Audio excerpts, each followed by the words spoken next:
Superintendent of Education with Saskatoon Public Schools.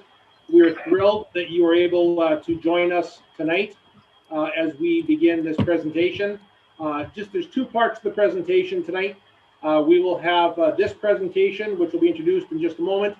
And then at 8 o'clock to 8:30, we're going to have Board Chair Colleen McPherson and Deputy Director Shardine Scrimshaw bring a division update. So there will be people joining, and you'll see the participant count going up as we move along here. But I'd like to now turn it over to our SCC co-chairs, Tanya Knapper and Negan Gustafson. All right, Megan and Tanya, you're on, and I'll see everybody at 8 o'clock. Okay. You go ahead, Megan. Perfect. Hi, everyone. Welcome to tonight's presentation. We're very excited for it. And we just want to say a really big thank you for all of you for taking time out of your busy schedules and lives to spend the next hour, an hour and a half with us. Thank you to all of our board, Saskatoon board members that are on. I think Colleen said there was 8 of you on. So thank you for being with us this evening. And of course, our guest speakers and all the parents and interested parties with our SCCs that are with us tonight to listen to this great presentation. Tanya? Okay, thanks, Megan. She always does such a good job. There's not much left for me to do. It's great. My name's Tanya Knapper. I've been on the SCC as a parent member. Well, it's probably at least 10 years. Been the parent co-chair for my 3rd year now and working with Megan. Thank you, Mitch, for coordinating and organizing things this evening, and Nicola for all the support. My role tonight is to introduce our 3 speakers. I'll offer a bit of context though. The evening tonight was developed in 2 parts. One, there was such a great response to the last time we coordinated a mental health awareness evening. And then ongoing feedback from parents. This has of course been a very different time with new challenges, and I don't know about all of you, I didn't have the toolkit, so I look forward to these sort of talks to find out what is out there. So with that, our 3 speakers, we have Jackie Cuthbert. She is one of 2 behavioral consultants with Saskatoon Public Schools, and prior to her role as a consultant, she supported students, families, and staff at several SPS schools as an elementary school counselor. We also have Tyler Bergen as the coordinator of counseling, behavior, and safe schools for Saskatoon Public Schools, and his career with SPS as a teacher, consultant, and coordinator has focused on special education and behavioral support. And finally, certainly not least, Dr. Mehtrar is one of 2 physicians at the W.P. Bate Pediatric Clinic at W.P. Bate School. Dr. Mehrtar's presentation last year, I think it might have been 2019, but regarding mental health, anxiety, and the role of technology was really well received, as I said, and we're very fortunate to have her here again tonight. So I echo Megan's sentiment. Thank you all for being here. I think it goes back to Mitch now.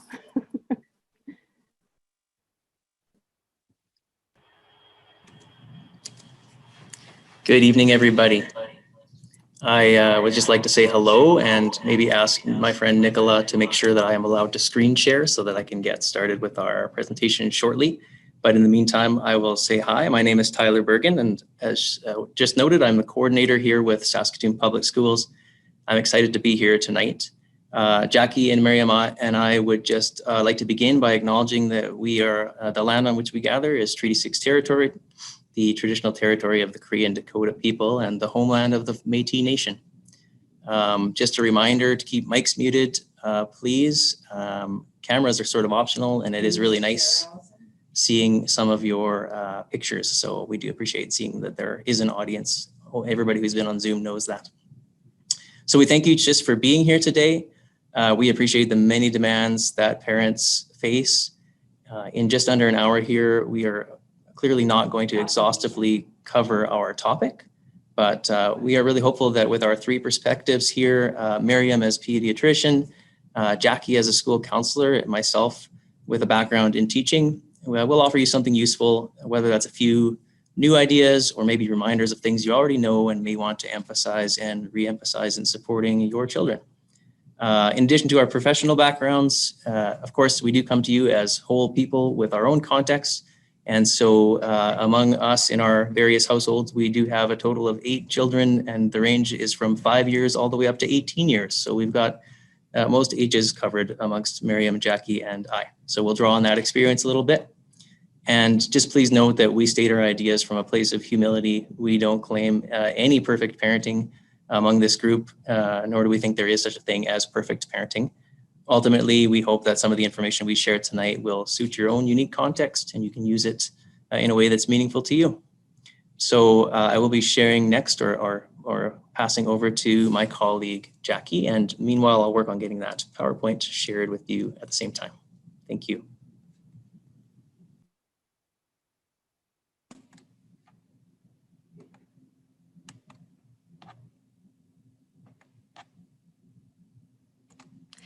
Okay, thank you, Tyler. And I want to reciprocate and say thank you everyone for being here and good evening. And I'm hoping that you get to see the slides. So you'll notice there's a little bit of lag time between Tyler and I because we're making sure our computers don't scream at each other every time we switch between slides. So just so you know, I'm hoping at this point that you can see the graphic that's up, and you can, so that's great. So what we're wanting to share with you tonight is this is the beginning part of our presentation. And this is a graphic that is going to start our conversation off about anxiety. So this looks just like an ordinary picture with a child in the middle. However, this is actually a tool that is really commonly used with social workers and nurses. It's called an Ecomap. And when we use an Ecomap, it's used to identify strengths, needs, resources, and some of the resource deficits that maybe are surrounding a child. And sometimes, typically, we will do this with families as well.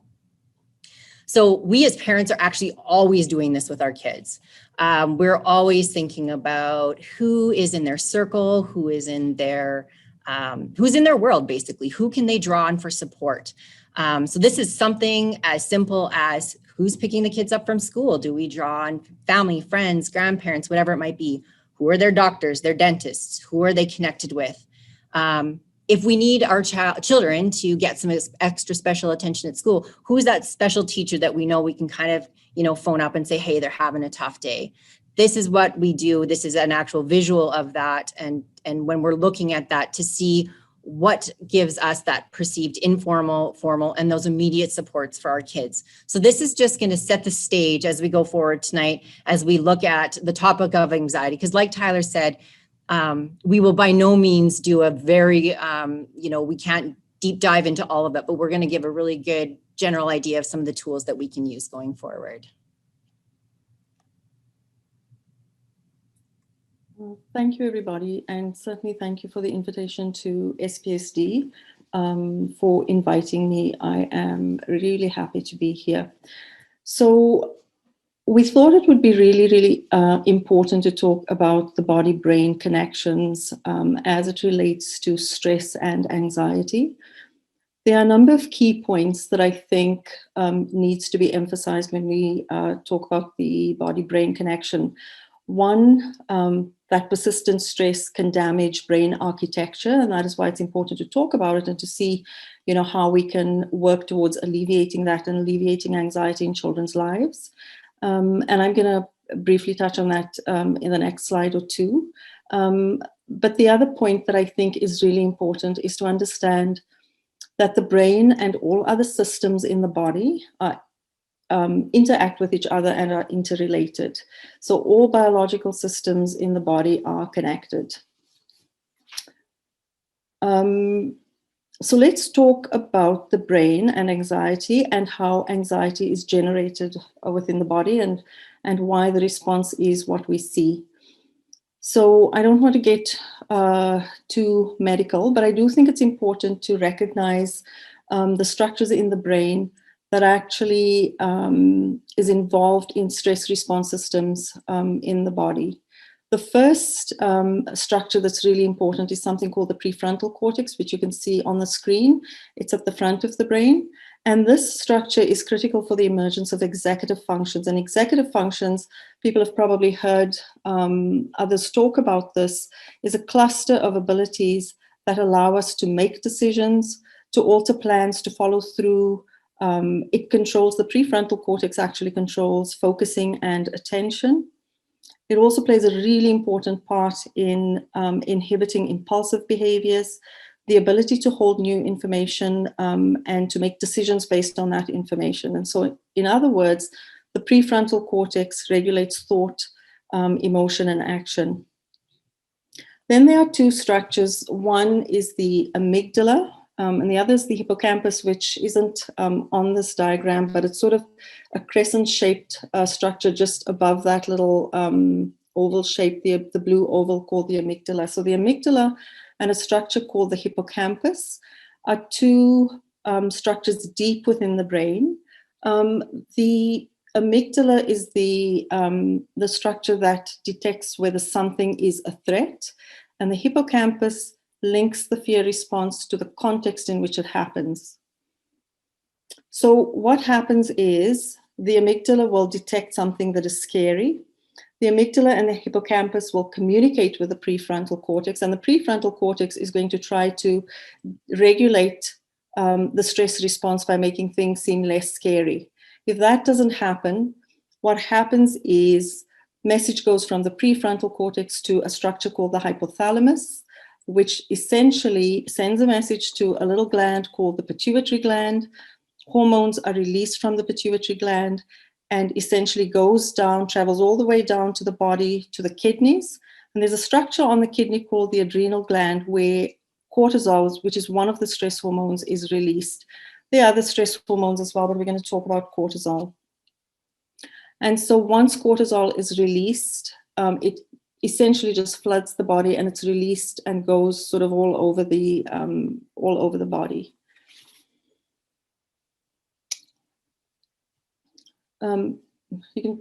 Thanks, Tyler. So cortisol is one of the body's stress hormones. It's not the only one. People might have heard of adrenaline. Adrenaline is also generated by the adrenal gland, but by a different mechanism. And cortisol, when it functions well, and when the response of the body is appropriately adapted to the threat, it sends messages to muscles, it increases heart rate, increases breathing, and essentially helps the person deal with the perceived threat. Now, what happens is when we start experiencing excessive stresses, which eventually will give rise to anxiety and a number of other conditions, or a number of other responses,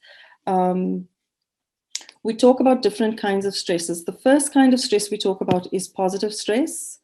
It's important for kids to experience stress. It's really important for all people to experience stress. Positive stress is short-lived.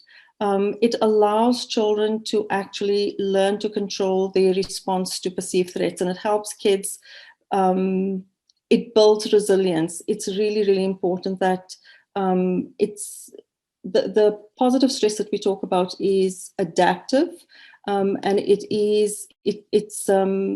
kids learn how to manage everyday stresses. And an example of that would be, for example, writing an exam. That would be stressful, but you study more and you overcome the stresses, and things sort of settle down. The next level of stress that people experience is something called tolerable stress. And tolerable stress is the kind of stress that is more, it will hang around a little longer. It's a little more profound and potentially can be negative. And again, the biggest buffer for these stresses are having responsive adults in children's lives. And once again, both those stresses will trigger the body's stress response with cortisol release, but it will settle. The kind of stress that is concerning and pertains to sort of this talk and to the development of anxiety is something called toxic stress, where the stresses that are experienced are prolonged, it's excessive, you have eventually disruption of brain circuitry, and when that happens, there's potential for maladaptive ways to cope to develop. It's important as well to remember that when kids experience tolerable stress with which they don't cope, or toxic stress, the body essentially learns to respond to stress at lower thresholds. And again, that sort of works towards developing anxiety.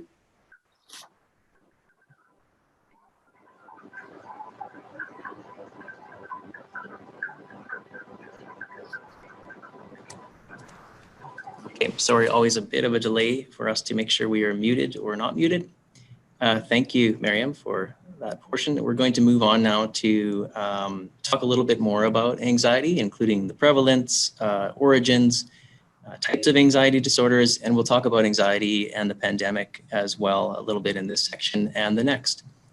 So to begin with, you've likely heard statistics somewhat like these that you'll see on your screen right now. Along with the concerns that mental health concerns are an increasing problem in our society. A couple of things to note. First of all, it's important to note that many people, including ourselves, may be feeling more anxious during the pandemic. This is understandable, and feeling more anxious under these understandable circumstances is not necessarily a sign of an anxiety disorder. And Maryam will talk a bit more about diagnoses shortly in our presentation as well. Now, much of what we're going to talk about this evening is to focus on ways to reduce the impact of stress and anxiety, whether this is a diagnosis of anxiety or we're referring more broadly to a stress response. However, the other thing on this slide you'll see is the low numbers that are appropriately diagnosed and treated. And so we do want to stress, even at this early stage, that sometimes professional support is needed and should be sought. And so we'll talk a little bit about that later as well. And then lastly, on this portion of prevalence, again, I think you can see and you have seen lots of these stats before.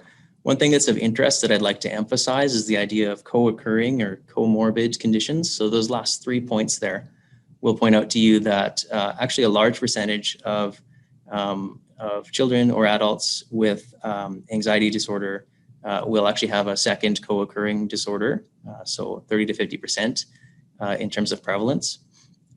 You've likely thought of mood disorders as sometimes co-occurring. The most common would be depression.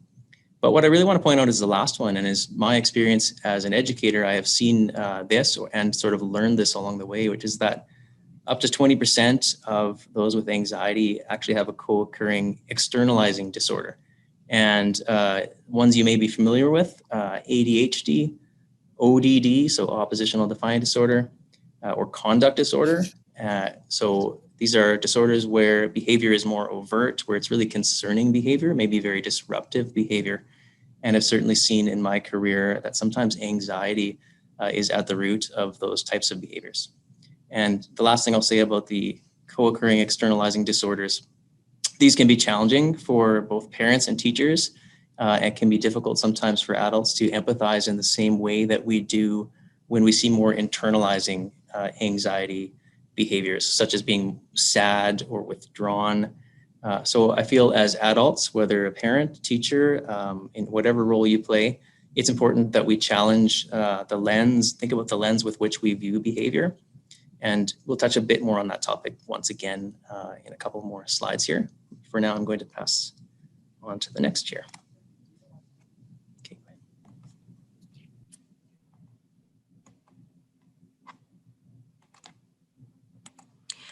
So just in addition to that, and this is just some stats going forward so that we know what happens if we let anxiety kind of get away from us. So just certain things to be aware of is that adult psychosocial disorders can often be linked to some of this childhood anxiety that will actually end up persisting into adulthood.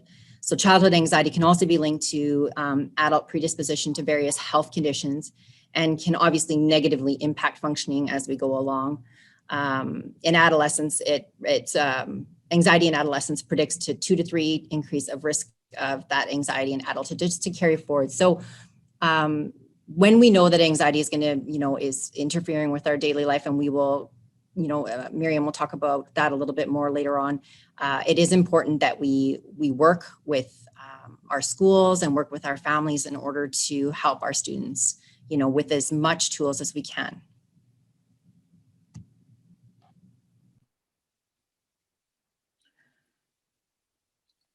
when we talk about the origins of anxiety or the risks or the risk factors or what puts children at risk for developing anxiety, I think it's easier to think about sort of three sort of big categories that generate an anxious child or potentially generates an anxious child, and everything else that goes along with that.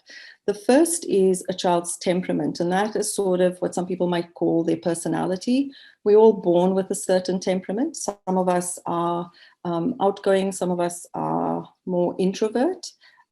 Some children have more empathy, some people will have less empathy, some people are quick to anger. And that's sort of inherent in who you are. And behaviorally inhibited children, so children who tend to be shy and quieter, are more at risk. This is not direct cause and effect, but certainly risk factors. The second big category is genetics, so one's family history. If there's a family history of anxiety in particular, certainly other mental health disorders, that increases the predisposition for a child to develop or to be anxious. And again, I want to stress that, you know, we oftentimes see parents, or I see parents in clinic. This is not through anybody's fault. It is what it is. It is nobody's fault.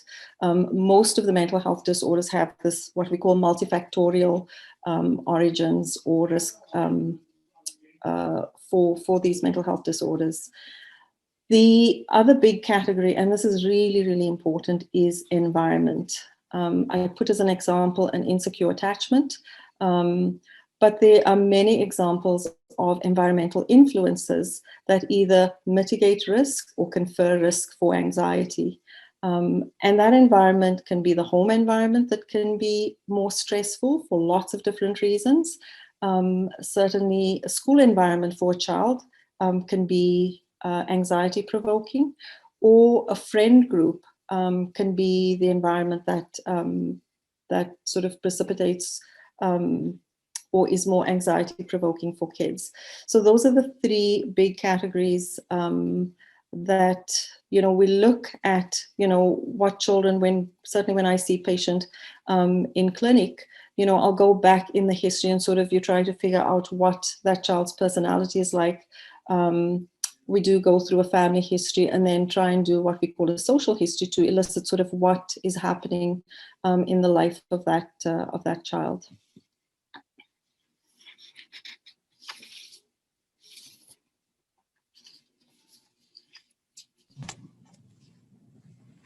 Okay, we're going to do a bit of talking with some, I guess, personal stories to illustrate maybe a few concepts here, and we hope they're a little bit fun and memorable for you, and that they don't embarrass my children, who I presume are not watching, but may hear of this event.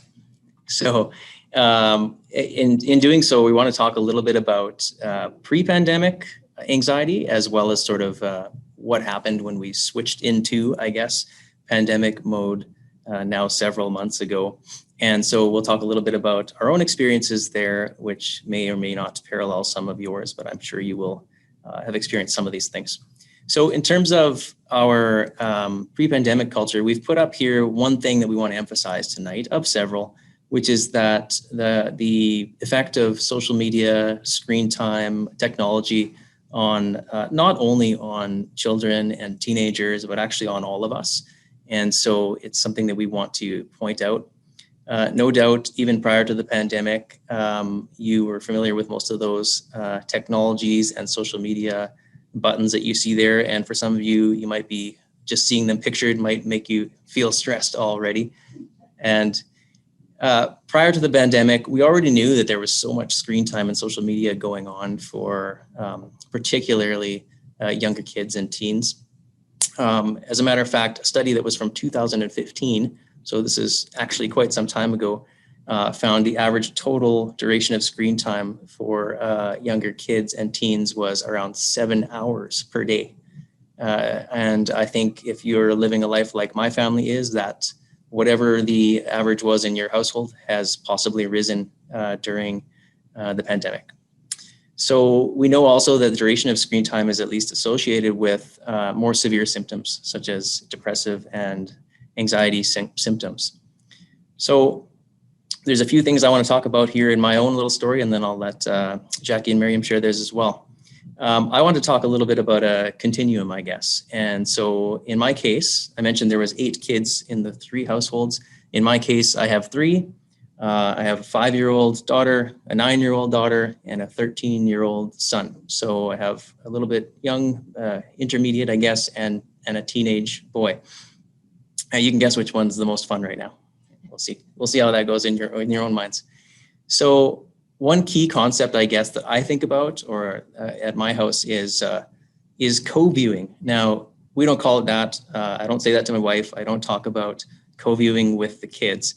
But co-viewing is a neat little concept that you can use from the very youngest age to the oldest age, which really has to do with how much control, I guess, as a parent you have over things like social media and screen time.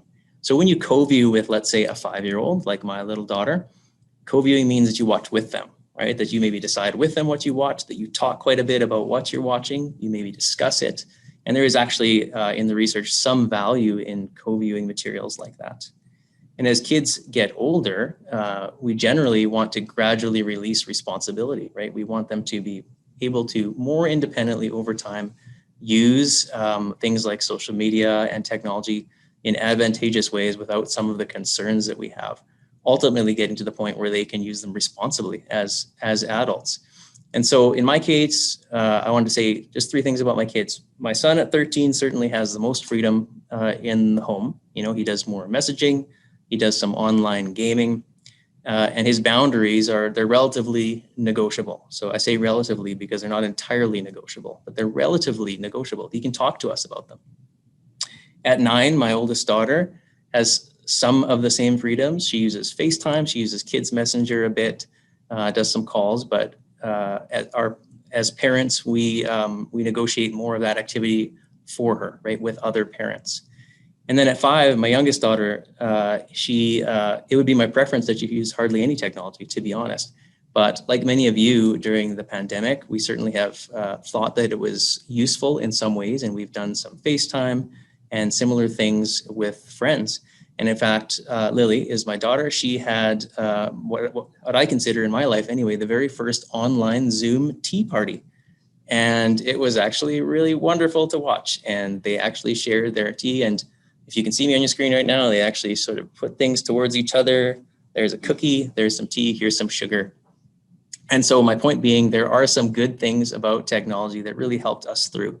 So in all cases with all of my kids, they're all allowed more during the pandemic, more than I would previously have been comfortable with. And those limits remain, but they flex. So as an example, in my house, we don't do screens after supper most of the time. And sometimes we make exceptions, but most of the time that's the norm. You don't need to repeat that. That's not advice for you to do that. You have to respond to your own context, but that has worked for us. And I would just say, lastly, about that continuum and that gradual release that I talked about with kids and technology, the risk is really always in something too extreme, right, for your individual kids and your individual context. So we really want to avoid the idea of harsh approaches, right? For example, I control everything all the time, and that's the only way that that works. And we also want to avoid the other extreme, which is like kind of inconsistent approaches. You do whatever you like. Maybe once in a while I break in and say, don't do that. And so that's what we're trying to do at my house with my 3 kids, with different levels of success each time. And I'll let someone else share their version of a story to try and help you too.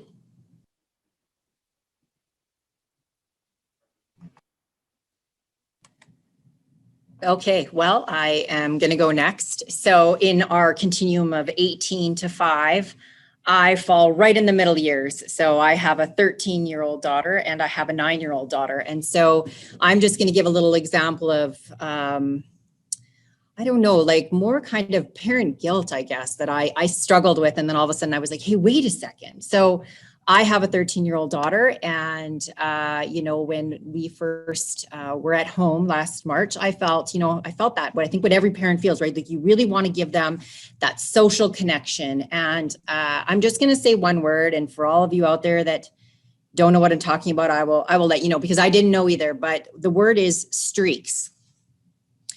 So it's hard when you're presenting online because you can't see, like, do people know what I'm talking about? Do they don't? But if you don't know what I'm talking about, I'll let you know. So on Snapchat, which is kind of the new thing, streaks are a big thing. So here I thought I was a lot like Tyler, and I, you know, at the beginning, I kind of was like, yeah, you need to have this social outlet. And then all of a sudden I realized, like, there's a whole lot of pictures being taken right now, right? And, you know, I felt kind of a little bit like I didn't have control of it anymore. And so I kind of had to really look at myself and think about my parenting there. And I realized, how socially important is this, that she's taking pictures of her forehead to her friends and kind of sending them around? So at that point in time, I realized, yeah, you know, I need to kind of like bring these, you know, back down. Because she would say, well, you know, I don't get to see my friends. And I'm like, yeah, but right now it's just my wall that you're taking a picture of. But it was to keep the streaks up. So I have also learned, you know, many lessons over the last 8 months about social media and stuff like that. And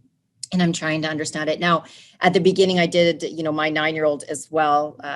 My 9-year-old daughter was on FaceTime and I think a little bit of the Facebook stuff too, the kids' Facebook. But I would go through her messages and I realized I needed to cut her down too, because I was going through way too many messages that were just emoji after emoji after emoji. And my phone was blowing up because I was notified every time every 9-year-old girl would send an emoji to her. So again, we kind of, like Tyler said, at first, I kind of let it flex this way. And then for everybody, you know, especially the anxiety that was being caused, and literal anxiety that was being caused over missing out on those streaks, I had to really rein my kids back in and set some of those boundaries again. So not, again, that super strict area, but also, again, having some parameters around that. So again, if anybody wants some, you know, lessons on streaks too for Snapchat, I can let you know what they are.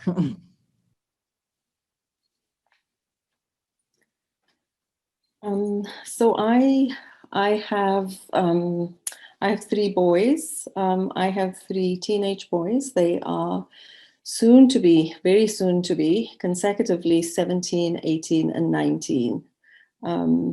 And, you know, I think in some ways it's easy because my kids are so close in age, in that, you know, there's, especially as they get older, interests are different, but activities and programming, you know, is sort of the same. As with everybody, certainly electronics became more prominent in our household. And I will say that certainly for me, you know, what happened through the pandemic, one of the big events was the Black Lives Matter movement that sort of came to the fore and took off. And, you know, my kids were spending more time on social media. I was saying, you know, still trying to set boundaries, but I found myself getting sucked in. And I think it was, to a degree, it was appropriate. It was news and it was a really important event. And subsequently in Canada, you know, what happened with Joyce Echaquan.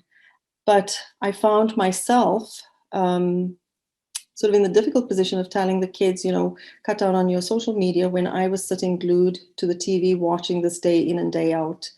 And then later, when that sort of, you know, not died down, but when that sort of became less, or there was less coverage of that, it was the US elections that I found myself, I would come home, I would put on the TV, or I'd be sitting with my phone, reading the news feeds. And I've always been, you know, cognizant and try to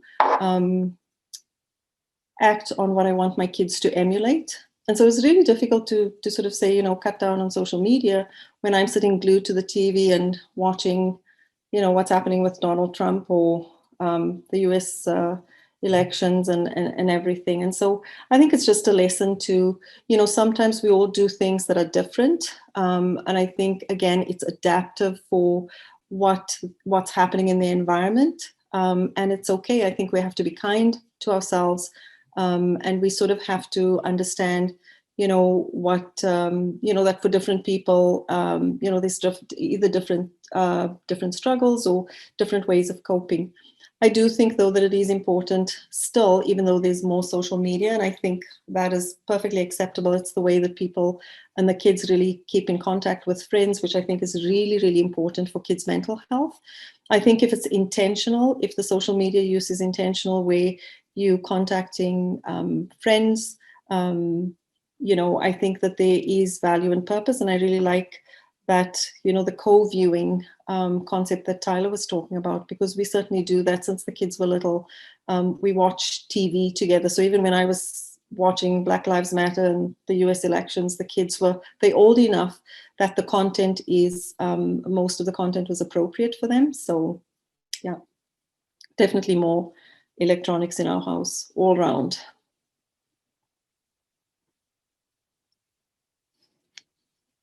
So I'm just going to touch on the different kinds of anxiety disorders. And it's important I think, to talk about that, because anxiety does look different in different kids and in different people. So separation anxiety, and most people's probably heard of these terms. Separation anxiety is really where a child or a teen, or an adult for that matter, will experience recurrent episodes of excessive distress when separated from their primary attachment person or home, actually. They might have a fear of losing somebody that is unfounded, or fearful of being alone. Generalized anxiety disorder is really being fearful of just about everything. Kids often experience sort of a sense of restlessness, of being on edge, fatigued, not able to concentrate. Social phobias, or a social anxiety disorder rather, is sort of that fear of being amongst particularly people that you don't know well, or a large crowd of people, and being in a social setting where you think that you are going to you're going to be judged. And that might be something like public speaking, like now speaking to a screen where you don't know who's out there. And it does get my anxiety up, certainly. Or it might be something such as, for some kids, eating in public and worrying about, people watching them. So it can, even within each of these categories, it can look different. A specific phobia is an excessive fear about an object or situation. Some kids are, fearful of the weather or tornadoes, and oftentimes it doesn't necessarily make sense, but those fears are real. Obsessive-compulsive disorders and post-traumatic stress disorders certainly related to the anxiety disorders, and I put it in there. Obsessive-compulsive disorder is sort of where the child or the teen has recurrent thoughts or ideas that lead to repetitive sort of behaviors or actions. So, for example, excessive hand washing. We teach kids to wash hands when they come in and out of the house, when you go to the washroom, before you eat. Nowadays, you're washing your hands all the time and using hand sanitizer. But, sort of when you're sitting and you've just sat down to eat and you've washed your hands, and you get up and you do it again and you do it again. And it can look, those phobias can be, or those obsessions, or compulsions can be different for different people, obviously. Panic disorder is usually recurrent. People will have panic attacks, and sometimes kids will worry about having a panic attack. And there's usually this excessive physical response to a perceived threat. And sometimes it's difficult for kids to actually identify the threat. And then when we talk about PTSD, children or teens who have endured a specific trauma, and they will have recurrent nightmares. They might relive the experiences, and certainly it is associated with the development of anxiety.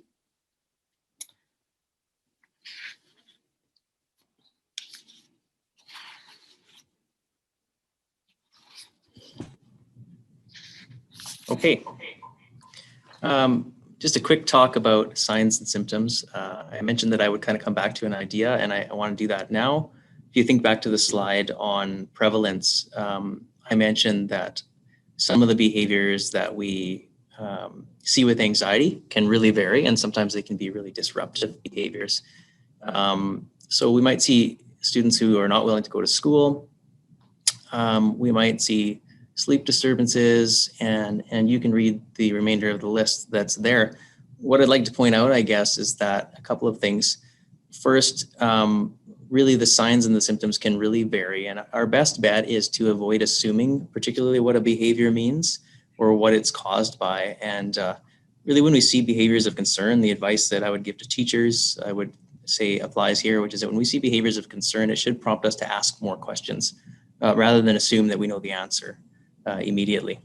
So you'll recall that I said 20% may have a co-occurring externalizing disorder. You can see how there may be defiant or disruptive behaviors that are associated with anxiety. The other thing I'd like you to see, I guess, from this slide is regarding symptoms, they can kind of play off one another. So as an example, an anxious student, an anxious child or teenager might have difficult time sleeping. And this might result in a loss of concentration in class, and it might make them irritable and maybe even act out, right? Those of us who have been very tired or seen our children very tired know that that can be a really big concern. So the signs and the symptoms can be complicated, they can be interrelated, and they don't always look like what people may believe classic sort of anxiety could look like. Somebody who's withdrawn, shy, or sad, or something to that effect. They can look a lot of different ways. Sorry.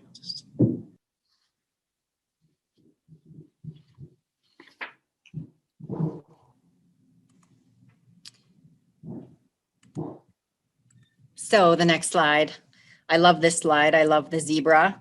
So he's looking at the back saying, I think it's stress. So that brings us into somatic symptoms. So somatic symptoms are a little bit more difficult, right? This is where we're not getting that, hey, I'm feeling anxious, where we're not getting a whole lot of verbalizations. But what we are getting is those physical manifestations of anxiety. So the experiences that your body is having, or the experiences that your kids' bodies are having, and maybe they're just not able to talk about it. So typical symptoms are the symptoms that you would feel with when you feel nervous. So like pain, chest pain, stomach aches, fatigue, sweating, shaking, all of those things that can be felt when you're upset or you're anxious. These can all happen at once. They can happen alone. You can get a stomach ache, or you can get that sweating. It doesn't all necessarily happen all at one time. And sometimes those symptoms, they come and they go. The somatic complaints are because of the psychological stress that Dr. Mehtrar was talking about when we were talking about that stress cortisol in your body, and how sometimes it's good, but when it doesn't shut off, it can be very unproductive for us. So you can tell if your child is struggling because they will have these complaints more times than not, and they will have these complaints and they'll interfere with their daily life, and there doesn't appear to be any cause. Lots of times parents will take their kids to the doctor, and really there's no beginning for them. It is what they're worrying about, right? And because so many things come with anxiety, be that, maybe the lack of sleep, it's compounding on each other. What I think is important to note with this is that the complaints are real. They really do have a stomach ache. They really do feel like, oh my gosh, like I'm shaking, I'm trembling, I can't control myself. And so we have to take the symptoms as real. There may not be a medical, in quotations, something upsetting them at that point in time. Like they might not have a flu bug in their tummy, but there might be other things that are going on that we can help with.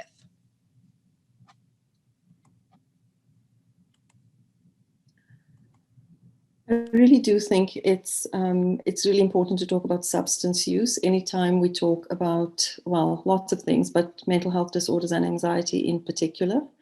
I think there's a really huge concern nowadays that as the perceived harm from cannabis use is seemingly, people's perception is that harm from use is decreased, the use of cannabis has increased, and it's increased exponentially.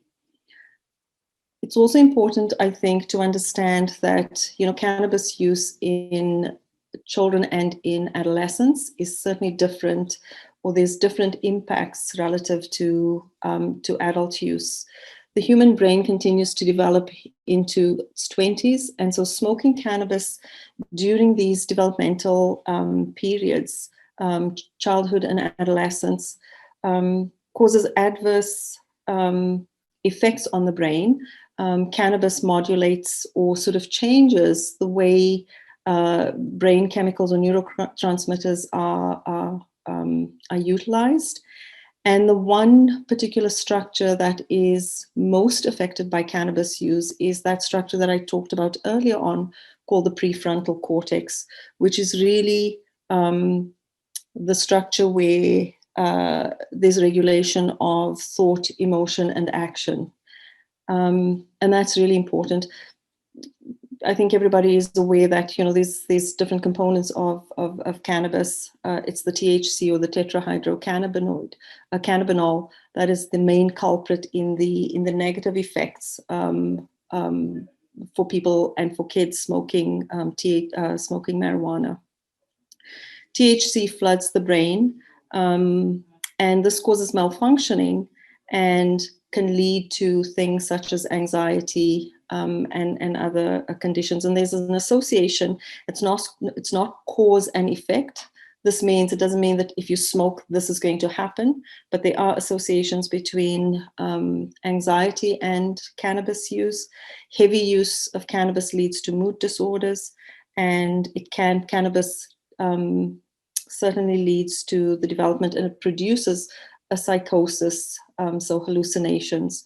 And I can say that probably in the last, I've been doing sort of the pediatrics that I've been practicing, and probably the last 3, 4, 5 years, I've seen a marked increase in substance use induced psychosis, and usually cannabis is the culprit, of marijuana use. There's this perception, and certainly there is a euphoria and relaxation that goes with that, but there's a huge downside.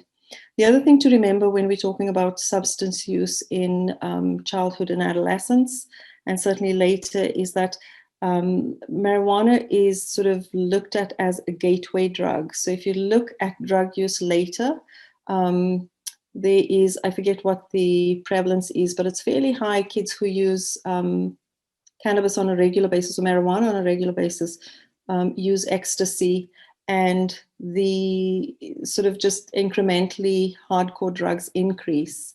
If you look at people who, you know, struggle with addictions such as ecstasy, crystal meth, opioids, everybody almost uniformly has gone through, you know, cigarettes, marijuana, and have gone on from there.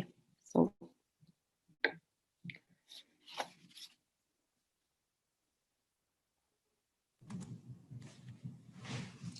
Okay, we'll talk about a few items related to anxiety during the pandemic. A few things up on your screen. I'll just do kind of the first 2 or 3 here and add a little bit, and Jackie will take some of those. So first of all, asking your kids questions. I guess it seems kind of obvious or straightforward, but it can be good to just find out what people are actually hearing or knowing about the pandemic, maybe from friends or social media. You know, a question as simple as, what are you hearing about the pandemic? Right? What are you actually hearing or seeing can actually be quite meaningful.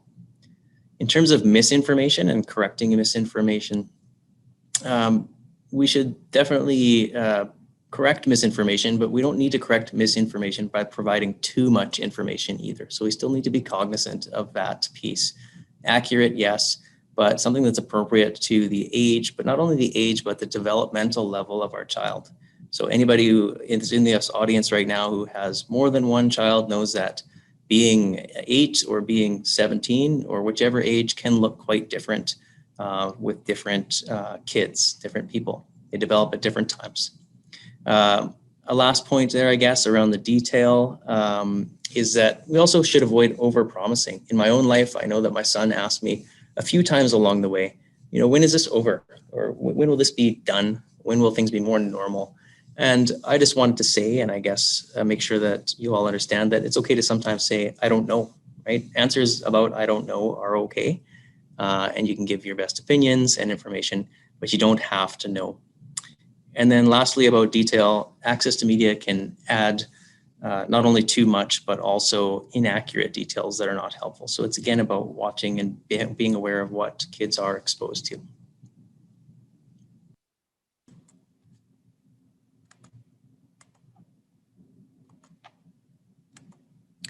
So when we're talking also with our kids, it's okay to explore and validate their thoughts and feelings about the situation. It's okay to provide that reassurance and say that you might have anxious feelings too. And so you can normalize that for them so that it's not that just them that's feeling this way. It's okay to feel a little, anxious about what's happening right now. We do want to see if there are those physical discomfort, like the somatic complaints that I had talked about in my last slide, right? Is there anything that's going on that may suggest that anxiety? We want to limit the exposure to media that focuses on too much negativity as well. So we'll get more into this in a few slides, but the one thing that is important to remember, especially with our young kids, kind of like Tyler was talking about, a 17 and an 8-year-old are very different. And just as an example, there was some stuff right at the beginning when they were talking about Italy. And even though I say to my youngest daughter, like, it's okay, it's in Italy, it's not here, because I didn't even realize the information that was coming on the radio. She really had no concept of where Italy was. Like, she was like, oh, okay, it's in Italy. And then I realized, like, she really doesn't know where that was. So I had to really give her context of where that might be in relation to her. So it's just being aware of those things, because we talk a lot about, social media, and I was watching that kind of stuff. And then I get into the car and I turn up the car news, right? And there it was. And that caused her a little bit of anxiety about it.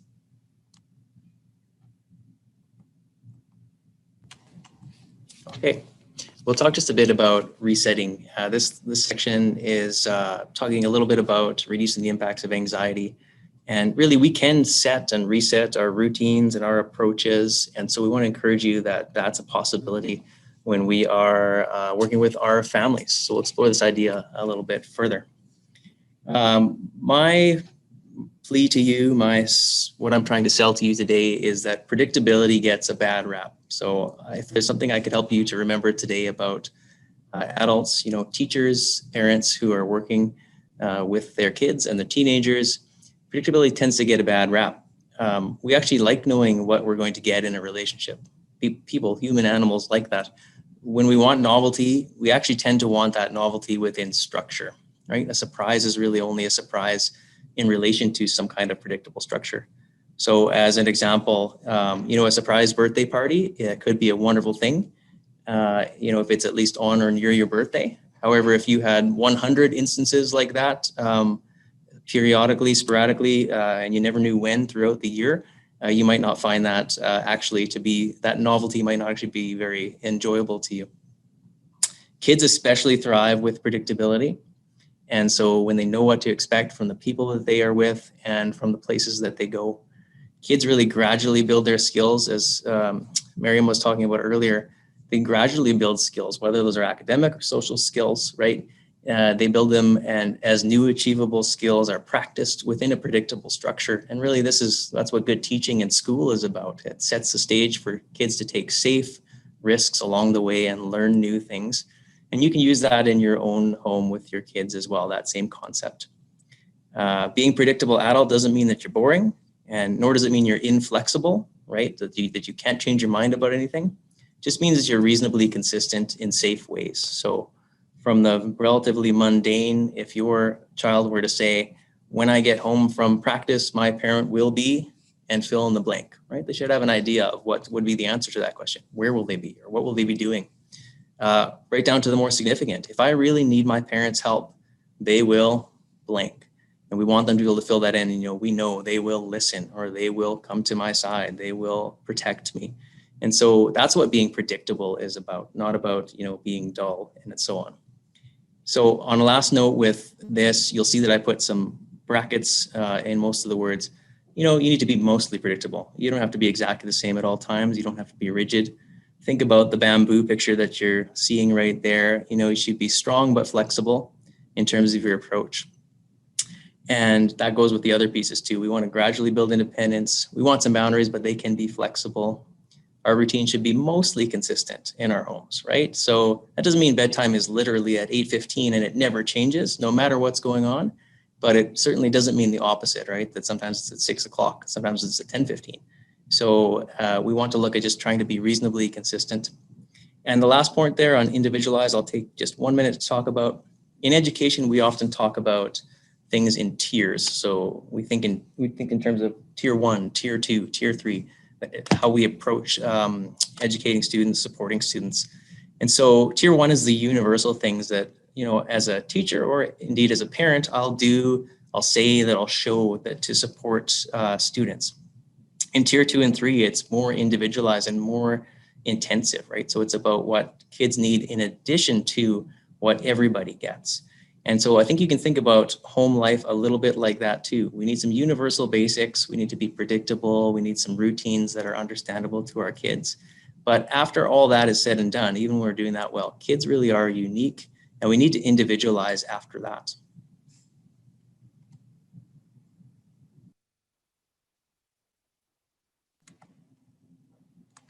Okay, so I'm going to talk about resetting, and really I like to call it reframing. And so this is without a doubt something that I used in practice when I was working with students that had anxiety. So what I want you to think about is, since we've been talking about social media, let's talk about that. I want you to think about a filter on your camera. So when we have a picture, we can change filters, we can change the view of the picture. It's still the same picture, but we're looking at it from all different angles and from maybe even different light. So this in itself is reframing. So reframing really is the idea that we are identifying and we're changing the way that situations and experiences and ideas and emotions are viewed. So we're challenging these thoughts, and we're challenging the processes behind these thoughts, especially if they're negative. So when we teach a child to do this, it's an amazing practice, because then they're actually able to do it on their own. So they'll be able to start to look at situations, and they'll essentially shift the way that they're seeing them. So we're validating their feelings, but we're also allowing them to look at it in a different way. So if we're having nervous feelings, one of the things that we can do is just try to remain calm, and we'll help a child look at that from the angle of, you know, what is the evidence that we have for this worst possible case scenario to happen? So most kids will say, well, there's people getting sick. And then we can kind of say something along those lines, like, nobody I know yet is getting sick, or most kids don't get sick from this illness. This just helps to develop a more realistic sense of what is actually happening and what is happening with that fear. So one of the things that I always used to teach the younger kids, and there is a strategy for the older kids as well, is with the younger kids, is that we would teach them the stop sign, right? So we would catch them, and I would tell them to visualize a stop sign in their head. Okay, stop with that thinking. What evidence do we have for that thinking that this is the worst that it could possibly be? With a older student, we talk about being a lawyer, so you can kind of argue with yourself, is that it's okay to, again, validate these feelings, like, this is hard, but it's temporary, kind of like how Tyler said in the past. But these are fantastic ways, is a fantastic tool to teach the kids, because then they're able, like I said, to use it.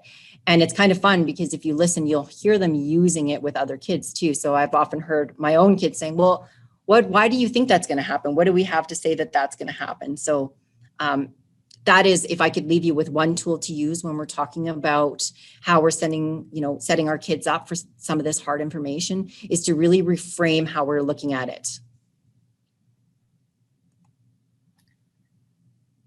I'm not going to sort of belabor all of the points on that slide. I think probably the take-home messages here is that, to continue with the strategies prior to the pandemic. So if the child or teen was involved with, say, therapy for anxiety, to continue that. I think what underpins every strategy for me is something that the science actually supports, and that is that children grow and develop in an environment of relationships. And so whether it's relationships, absolutely it's relationships at home, but with family, with friends, with teachers, with coaches, with a therapist, that is absolutely essential. It's also important that if we as parents are struggling, that we need to reach out for support. And I'll just leave it at that.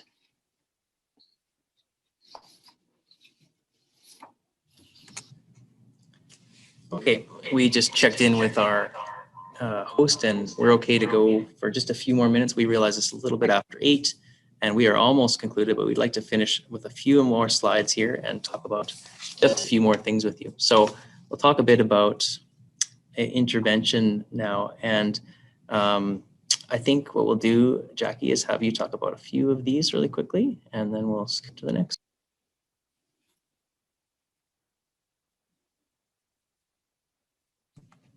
Sorry, just unmuting myself here. So yes, we're going to talk about treatment for anxiety. So we are going to talk about the lifestyle first choices that foster that emotional well-being. So not even just anxiety, but we're talking about just emotional well-being in general. So the topic of healthy eating comes up quite a bit now, and it's getting a lot of playtime, so to speak, in media and in studies and things like that. And so there is proof now that there is a huge relationship between food and mood and anxiety. And I think there's lots of even commercials out right now that's like, eat something, you're hangry or whatever it might be. So, but what I'm talking about is eating healthy. It can help for us to be balanced, and it helps with our energy. It helps us get through our day, right?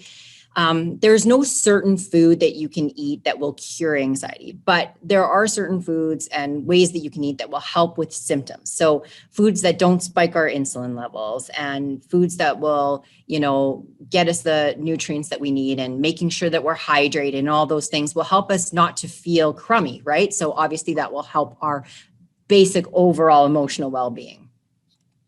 So then when we're talking about physical activity, so obviously that nutrition will help us for our exercise, right? And so when I'm talking about physical activity, I'm talking about just literally moving your body. So that can be anything, from a highly impactful cardio session where you just go all out. And if that's your jam, do it, go for it. That's great.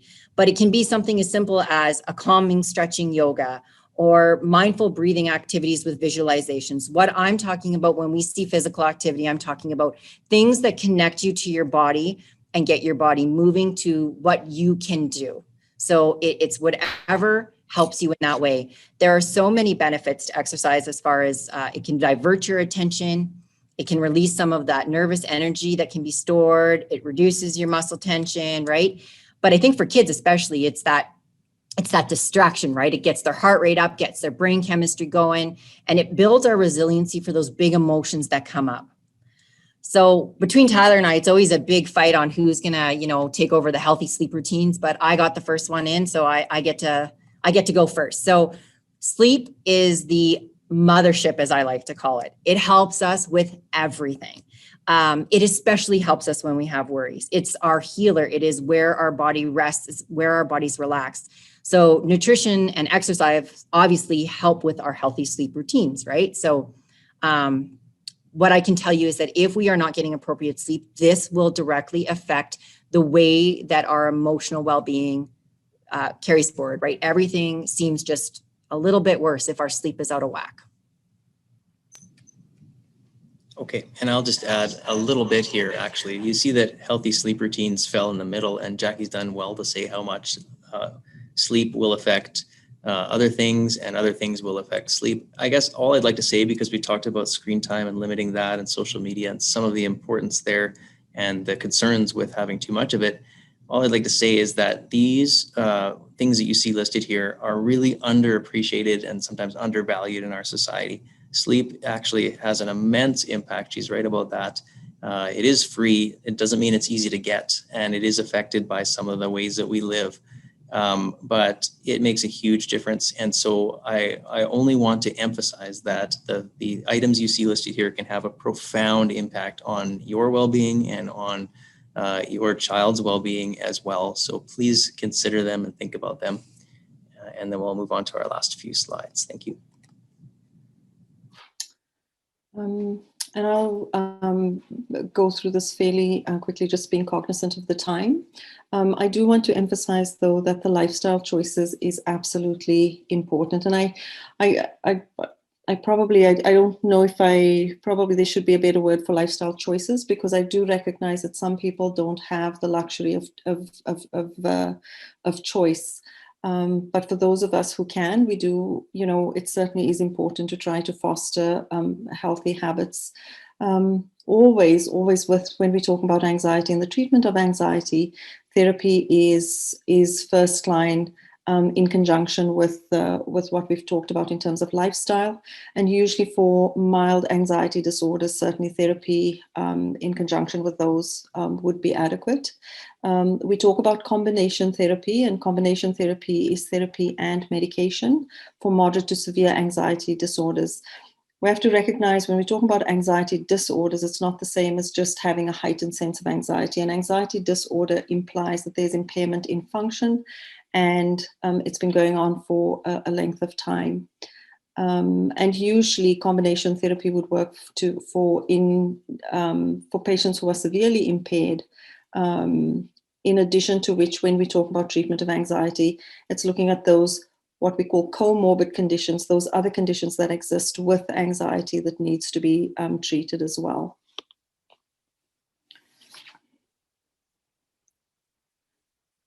And then again, when we, as a pediatrician, and I work in pediatric school-based clinics, which are multidisciplinary, it really is a holistic approach, and it's involving everybody, caregivers, the family, working with other sectors to maximize and to optimize the health and well-being of children, and that in particular certainly goes for mental health disorders and for anxiety.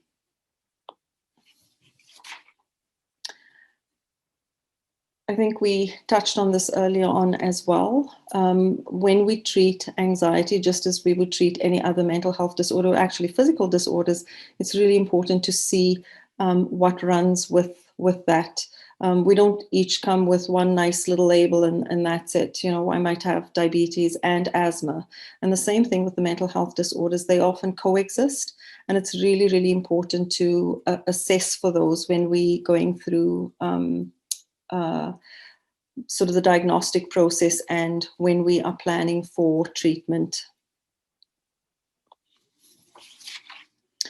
And then lastly, I think it's really important to emphasize that when we talk about medication, it's about teamwork, it's about choice for families and for especially for teens. It is not the will of the pediatrician or the teacher or anybody else who is going to impose that on a family or a child or teen. We need to educate around medication. Always it's starting at the lowest dose and going really slow, and always monitoring for side effects. The outcome should be a child that feels better, not substituting some anxiety for a different set of symptoms.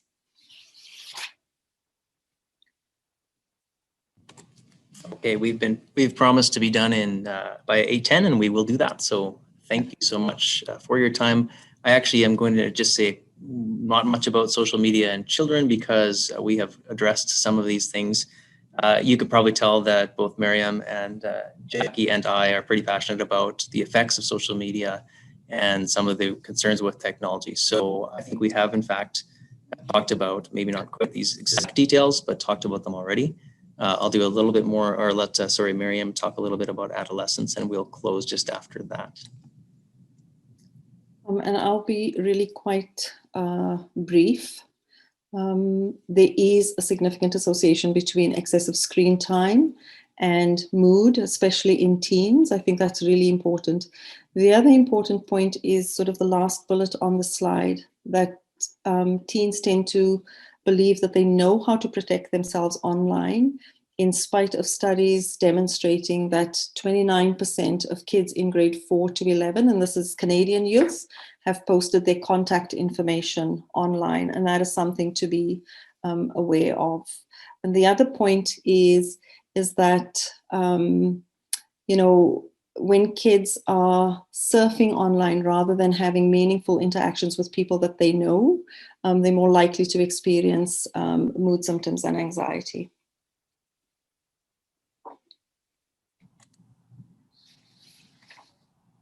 Okay, so we're ending with the Ecomap again, kind of our little bookends there to show the child in the middle. And like we've talked about, all of the people and connections that the child has. And so we want to thank you for being with us tonight. And we want to encourage you to reach out to those resources like we've talked about. And I believe I want to thank Dr. Mehtrar and Tyler for coming out as well. And I believe we are going to hand it back over to Mitch. So thank you guys for listening, and thank you so much for being with us tonight. Thanks. Well, I also want to thank you, Dr. Mehtrar, Tyler, and Jackie for an outstanding presentation. It sure makes us think about, I guess, the impact of, especially long-term impact of the pandemic here.